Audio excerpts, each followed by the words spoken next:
global box office for Avengers Infinity War has risen to $750 million. The Avengers effect is helping companies right across the movie sector, including IMAX. Both Avengers and the Black Panther movies helped IMAX beat estimates on Q1 earnings. Avengers was the first commercial film to be purely shot with IMAX cameras.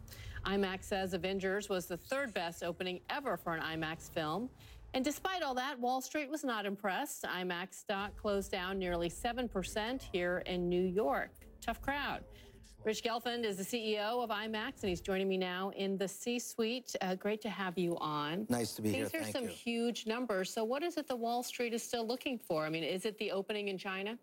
You know, Wall Street is a funny game. With respect to our stock, there's a lot of hedge funds who are in it, and I think they play for the opening. So they buy on Thursday, and they sell on Monday or Tuesday the next week. So what's more important to us is the long-term pattern of our company, and we just delivered results this morning where we pretty much double what analyst consensus was. Our revenues were up in China 27% year over year.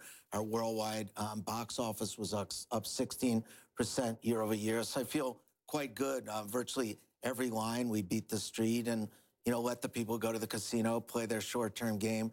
We're in it for a longer period. You don't follow the stock on a day-by-day basis. I follow it on a minute by minute. Minute by minute, okay. I'm not saying it makes me happy, right? But I've been doing this for a very long time, and when you do right by shareholders in the long run, the price reflects it. And a day, it's like yesterday's newspaper. Yeah, of course. The news happens by the minute. Avengers recorded $41.5 million over the weekend. As we mentioned, it hasn't opened in China yet. What are some of the estimates that we can expect out of China once it opens? Well, China's still a week away from this Friday, so it's a long time. What I can tell you is that our advanced sale box office, and we have a fairly large footprint of about 500 screens in China, and we usually do about 10% of China's box office when we're involved in a film, but it's the highest it's ever been for any film in China for us, and it's over $4 million, so that bodes very well for its opening. Not every Hollywood film works in China, as you know. No.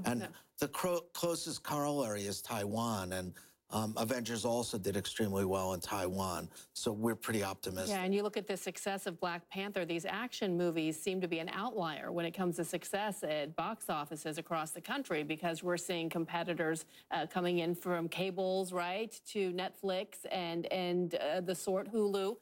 What is it about these action movies that you think draws viewers specifically to theaters and IMAX versus watching it at home?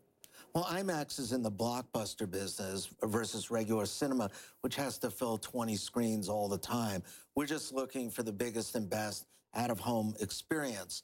But I think what works is something you can't replicate in the home. So could you imagine watching Black Panther or Avengers in the home? I can't. I mean, on a small screen, it's not only the way it looks, but I think it's also the social experience is a big part of it.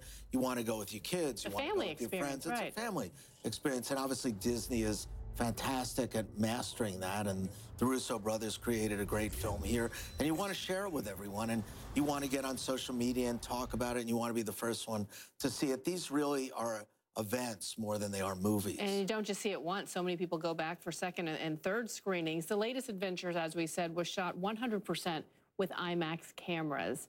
How isolated is that? Is this a one-time kind of thing, or do you think you're going to be doing more of this? And how costly is it?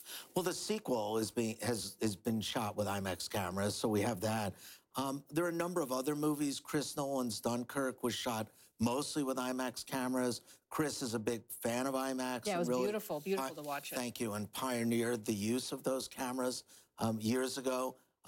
Part of the next Star Wars is likely to have some IMAX footage. The next Wonder Woman, Patty Jenkins, is using So there's IMAX more to cameras. come. There's a lot more to come. Well, I'm looking forward to it. Richard, it was great to have you here on set. Thank you. Thank you so much. Thank you.